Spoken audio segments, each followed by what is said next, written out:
This video will cover the basics for 3D extrusion using a type layer. Once you have opened up Photoshop, you'll want to ensure that 3D is selected for your workspace so that you have the proper tools.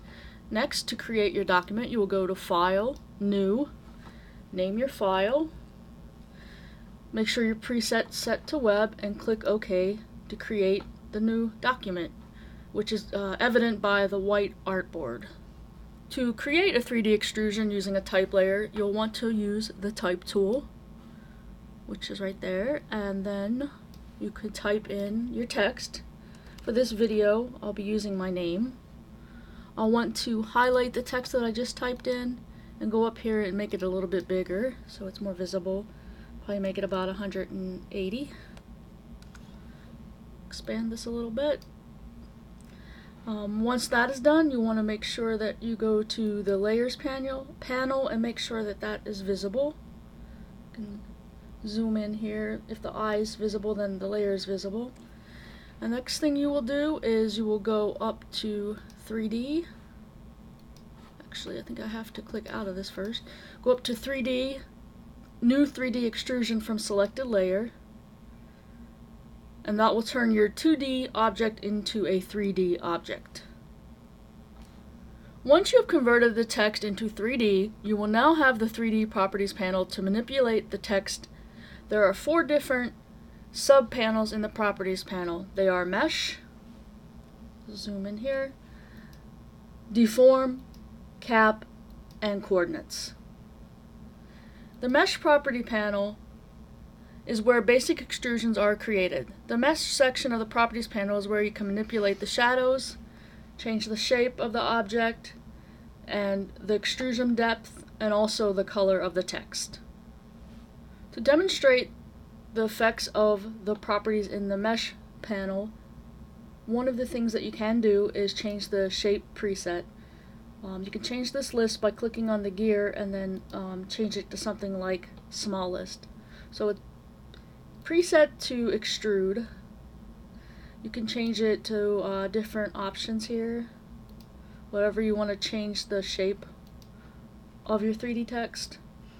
You can also change the depth of the text. Increasing the depth will push the text backwards. Decreasing the depth will push it forwards. Let's keep it somewhere around here. If you want to change the color of your text, you can click this little text box color thing there. Click on the color that you want. Click OK. And that is the Mesh Properties panel. The next section of the Properties panel is the Deform section. Also in the Deform section, you can change the shape preset and the extrusion depth at just like you could in the Mesh section.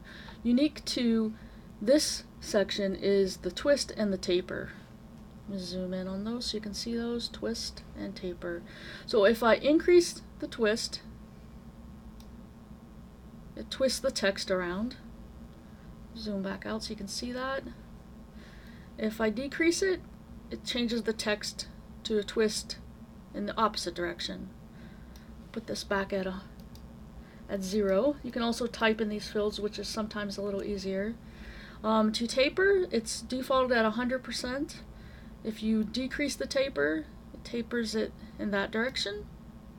If you increase the taper, it increases it, or it tapers it in the opposite direction.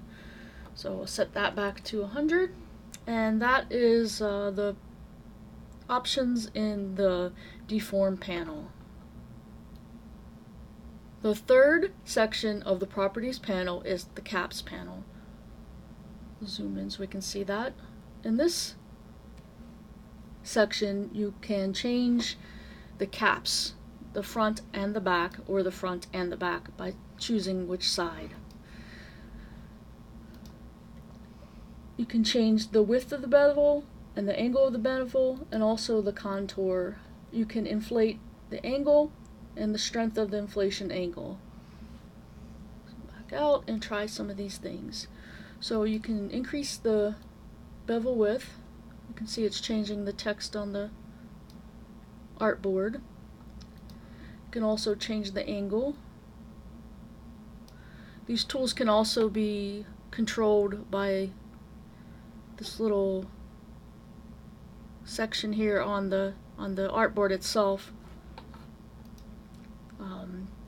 You can change the inflation angle, decrease, increase, and you can also change the strength of the inflation, as you can see changing on the artboard. And that pretty much is the CAPS properties panel. It's where you can change the faces of the object or the start and end points of the extrusion. The fourth section of the properties panel is the coordinate section. With the coordinate section, you change the way the object is manipulated on the XYZ axis. There are three sections in the coordinates section: the position for the XYZ, the rotation, and the scaling dimensions or percent.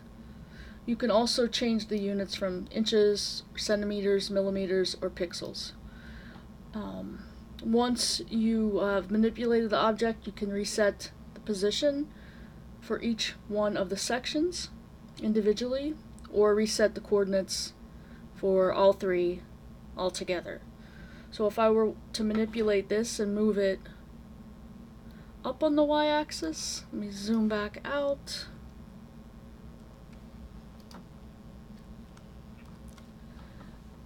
This last option here, move to ground, will take this object and move it to the ground plane.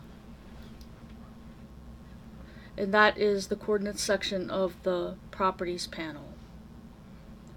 This concludes my video for the basics for 3D extrusion using a type layer. Thank you for watching.